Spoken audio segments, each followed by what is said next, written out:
My name is Tim Sbranti, and I'm running for the 16th Assembly District. I want to apologize in advance for coming to a Livermore charter meeting with the Dublin polo shirt on.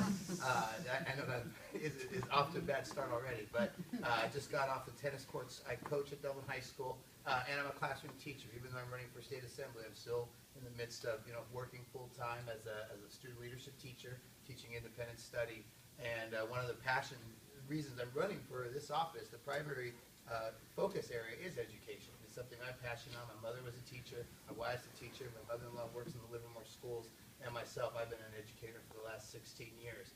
And I think right now is really one of the most transformative times, arguably in the history of public education in California. With the implementation of Common Core, we're fundamentally changing what we teach and how we teach it. With the implementation of the local control funding formula, we're fundamentally changing how schools are funded.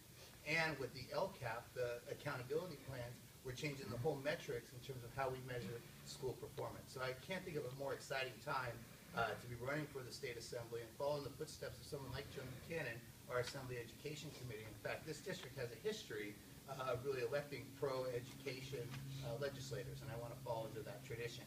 I also think my background is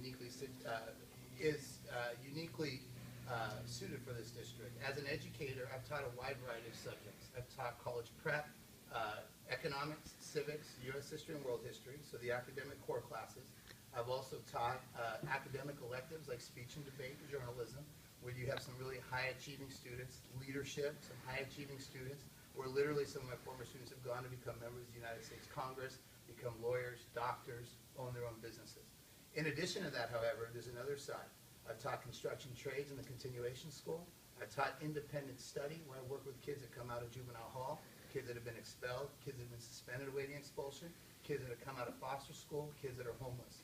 So I think that really gives me a broad perspective of, as every decision is made in the legislature, when I think about every student, I've seen the wide variety of students. I think the most challenging, though, subject that I've ever taught is middle school PE. I challenge any of you to spend a day trying to corral a group of middle school PE students. That probably is the most challenging academic class I've ever taught. But I do think that background does suit me well. And I think you see what the various needs are. One of my biggest complaints about education is the one-size-fits-all approach. I think that's what we've had for the last 15 years, and we need to get away from that.